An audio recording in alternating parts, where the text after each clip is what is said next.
누가복음 12장 35절에서 48절 하나님의 말씀 봉독하도록 하겠습니다. 허리에 띠를 띠고 등불을 켜고 서 있으라. 너희는 마치 그 주인이 혼인집에 돌아와 문을 두드리면 곧 열어주려고 기다리는 사람과 같이 되라. 주인이 와서 깨어있는 것을 보면 그 종들은 복이 있으리로다. 내가 진실로 너희에게 이르노니 주인이 띠를 띠고 그 종들을 자리에 앉히고 나와 수종들더라. 주인이 혹 이경에나 혹 삼경에 이르러서도 종들이 그같이 하고 있는 것을 보면 그 종들은 복이 있으리로다. 너희도 아는 바니 집주인이 만일 도둑이 어느 때에 이를 줄 알았더라면 그 집을 뚫지 못하게 하였으리라. 그러므로 너희도 준비하고 있으라. 생각하지 않은 때에 인자가 오리라 하시니라. 베드로가 여짜오되 주께서 이 비유를 우리에게 하심이니이까 모든 사람에게 하심이니이까. 주께서 이르시되 지혜 있고 진실한 청지기가 되어 주인에게 그 집 종들을 맡아 때를 따라 양식을 나누어 줄 자가 누구냐. 주인이 이를 때에 그 종이 그렇게 하는 것을 보면 그 종은 복이 있으리로다. 내가 참으로 너희에게 말하노니 주인이 그 모든 소유를 그에게 맡기리라.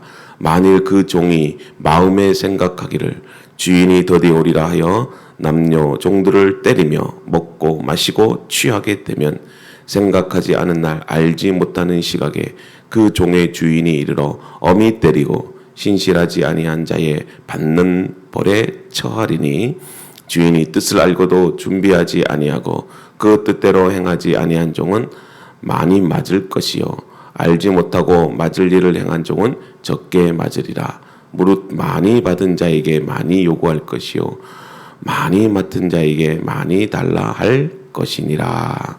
아멘. 오늘 이 아침에 깨어 기다리며 충성하라, 이 말씀을 가지고 함께 은혜를 나누려고 합니다. 오늘 이 본문은 예수님께서 재림 준비에 대해서 경고하시는 그 내용으로 기록이 되어 있는 것을 보게 됩니다.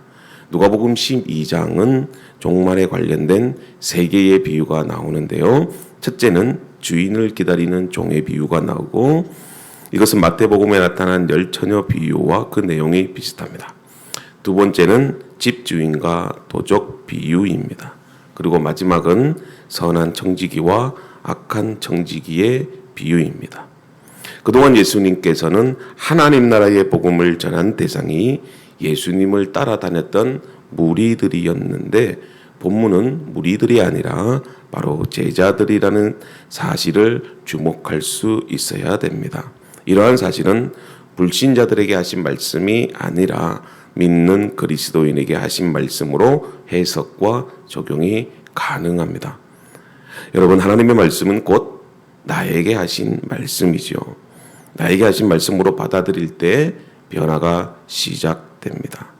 성령을 통해서 그의 백성에게 말씀하시는데 나에게 하신 말씀으로 들려질 때가 바로 성령께서 함께 하시는 증거 가운데 하나입니다. 오늘 우리의 신앙 속에서 주님이 말씀하실 때 그 음성을 알아볼 수 있는 것이 축복입니다. 여러분, 양은 목자의 음성을 압니다. 또 아가서에서는 신부는 잠결에서도 신랑의 음성을 안다라고 고백하고 있죠. 우리는 날마다 말씀 묵상으로 인해 주님의 음성에 민감해질 수 있어야 됩니다. 하나님과의 깊은 교제 속에 있을 때 그 말씀에 반응하게 되고, 주님의 말씀이 나에게 임하면 그리스도 안에서 살아 역사하게 된다는 것을 기억하실 수 있기를 바랍니다. 우리는 지난 시간에 하나님 나라의 복음을 깨닫는 사람은 하나님 아버지께서 주시는 하나님 나라를 소망하고 살아간다는 것을 들었습니다. 하나님의 나라는 예수 그리스도를 통하여 이 땅에 임하기 시작했습니다. 그러나 아직 완전하게 임한 나라가 아니죠. 어떻게 보면 이해하기 어려운 내용입니다. 여러분, 하나님의 나라는 현재성과 미래성을 동시에 가지고 있습니다. 그동안 우리는 하나님의 나라의 현재성을 무시하고 하나님 나라의 미래성만 추구했습니다. 죽어서 가는 하나님의 나라, 그 정도로 여러분들 하나님의 나라를 생각하며 신앙생활을 해왔습니다. 그렇기 때문에 이 땅에서 세속적인 출세와 성공, 편안한 삶을 소원하며 땅의 것을 추구하는 삶을 살아가는 사람들이 많이 있습니다. 예수님 믿고 하나님 자녀가 되었으니 하나님 나라는 죽어서 천국 가서 살기로 하고 지금 여기서 적당히 세상과 타협하고 재미있고 편한 삶을 살기를 원했다는 것이죠. 이것은 하나님 나라의 현재성을 무시한 것입니다. 이미 내가 구원받아 천국 가게 되었으니 지금 이 땅에서의 삶은 중요하지 않고 잘못된 은혜 개념으로 인해서 세속적으로 살아도 이미 우리는 구원받았으니 우리가 천국 가는 것은 변함이 없을 거야. 이렇게 생각하고 우리는 살았습니다. 사랑하는 성도 여러분, 하나님의 자녀들이 이 땅에서 하나님의 말씀에 순종하지 않고 하나님의 나라를 이루지 못한다면, 변화가 없는 삶이 된다면 그 사람은 결코 하나님의 자녀가 될 수 없습니다. 종말에 대한 우리의 생각이 무엇입니까? 우리는 미래에 하나님 나라에 가는 그런 종말론이 아주 강했습니다. 그래서요, 악한 자를 멸하고 미래에 예수 그리스도를 통해서 믿는 자들을 구원하실 것이라고 하는 개인적 구원론이 강했죠. 그러나 여러분, 하나님의 나라는 지금 여러분들의 삶의 현장에서 시작이 되었습니다. 우리는 하나님 나라의 현재성, 즉 이루어야 할 우리의 선교적인 사명을 잊어버려서는 안 됩니다. 하나님 나라를 사는 것, 이것은 이 세상에서 소금과 빛이 되는 것을 말합니다. 정의와 공의를 행하고 사랑하고 섬겨야 됩니다. 결국 본문의 내용은 제자들에게, 믿는 자와 여러분들에게 영적 생활 원리에 대한 교훈을 주고 있습니다. 즉 오늘 말씀에서 종말을 준비하는 자세로 살아가야 된다는 말씀입니다. 이런 신앙을 가지기 위해서 우리가 어떻게 해야 될까요? 첫째로 기다리는 사람이 되어야 됩니다. 35절과 36절은 하나님의 백성들은 허리에 띠를 두고 등불을 켜서 만반의 준비를 하라고 말씀하시죠. 여기서 우리는 충성스러운 종의 자세를 발견할 수 있습니다. 충성스러운 종은 주인이 올 때까지 깨어 기다리는 것입니다. 게으른 종은 깨어 있지 못합니다. 항상 언제든 주인이 원하실 때 준비하고 있어야 합니다. 주인이 원하시는 것은 무엇일까요? 종이 깨어 있는 것입니다. 37절을 봅시다. 주인이 와서 깨어 있는 것을 보면 그 종들은 복이 있으리로다. 여러분, 주인이 언제 와도, 심지어는 심야에 오고 새벽에 온다 할지라도 종은 깨어서 기다리고 주인이 올 때 수종을 들어야 됩니다. 이런 종이 복 있는 종입니다. 충성된 종이죠. 영적으로 깨어 있음. 여러분, 깨어 있으면 영혼이 새로워지고 변화가 시작됩니다. 오늘 이 새벽에도 여러분들 기도로 깨어나실 수 있기를 바랍니다.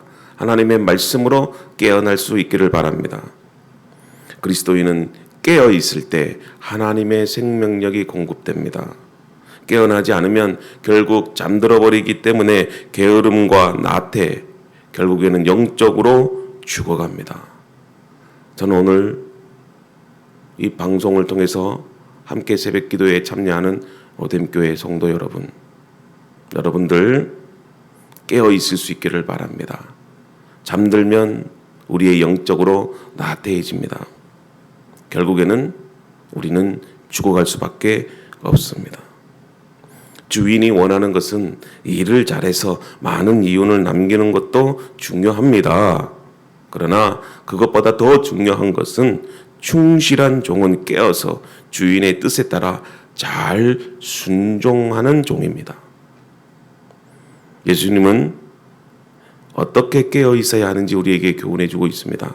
누가복음 21장 36절에 이러므로 너희는 장차 올 이 모든 일을 능히 피하고 인자 앞에 서도록 항상 기도하며 깨어 있으라 하시니라. 아멘. 저는 우리 로뎀 교회 성도들과 이 방송을 듣는 모든 성도 여러분들이 기도로 깨어 있는 신앙인이 되기를 바랍니다. 둘째는 지혜 있는 종이 되어져야 됩니다. 도적이 어느 때에 이룰 줄 아는 종이 되어야 한다는 겁니다. 물론 우리는 도적이 언제 올지 모릅니다. 그러나 지혜 있는 종은 항상 도적이 온다는 가정하에 대비하는 종이 지혜로운 종입니다. 여러분, 소 잃고 외양간 고친다는 속담이 있지요. 소를 잃어버리고 외양간을 고친들 무슨 소용이 있겠습니까? 늘 준비하고 대비하는 지혜가 필요합니다. 이제 여름이 오면 장마가 시작됩니다. 그러면 항상 그 장마에 대비해서 철저하게 준비해야 됩니다. 그렇지 않으면 장마로 인해서 많은 사람이 고통을 받습니다. 본문은 우리가 생각지도 않는 때에 그때 주님이 오신다는 것을 말해주고 있습니다. 여러분, 잘 준비된 사람은 허둥대지 않습니다. 그러므로 먼저 내가 주인이 쓰기에 합당한 그릇이 되어야 합니다. 질그릇이든 금그릇이든 그것이 중요치 않습니다. 주인이 원하는 그릇이 되면 됩니다. 여러분, 내용이 중요하죠. 여러분들 그릇 안에 그리스도를 담을 수 있기를 바랍니다. 준비하려고 하는 노력도 필요하지만 주인이 원하는 그릇이 되면 주님이 알아서 쓰십니다. 그러므로 내가 온전한 그리스도인이 될 수 있도록 준비하는 자세로 살아가실 수 있기를 바랍니다. 오늘 이렇게 하루를 묵상하며 살기를 바랍니다. 복이 있는 종은 주인이 원하는 방식대로 하는 종입니다. 여러분, 주인은 예수 그리스도이십니다. 주님은 곧 이 땅에 다시 오십니다. 그리고 하나님의 나라를 완전히 이루실 것입니다. 지금의 현재성을 살아가는 우리 그리스도인들에게 그리스도의 소망을 바라보며 살아갈 때 오늘 우리가 살아가는 이 삶의 현장에서 깨어 기도하며 말씀으로 살아갈 수 있는 것입니다. 미리 준비해서 기다리는 자세, 그리고 지혜롭게 내가 그리스도인으로서 온전한 제자가 되는 것, 이것이 오늘 본문에서 가르쳐주는 교훈입니다. 45절과 46절에 어리석은 종은 먹고 마시고 취하며 자기 마음대로 사는 종입니다. 지금은 오지 않겠지, 나중에 오니까 오늘을 즐기며 살자, 이렇게 생각하면 종도 망하고 주인도 망합니다.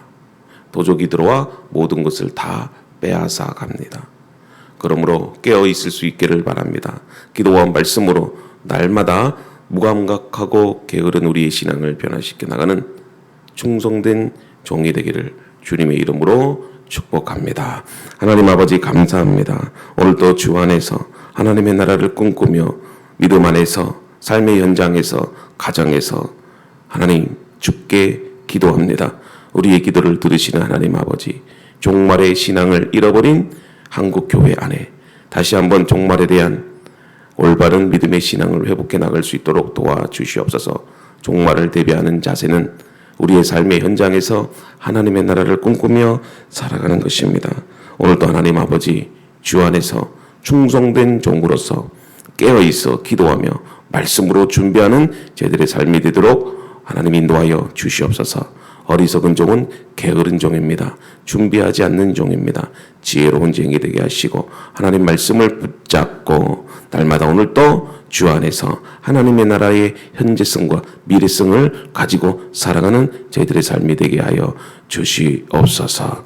예수님의 이름으로 감사하며 기도드리옵나이다. 아멘. 오늘도 여러분들 삶의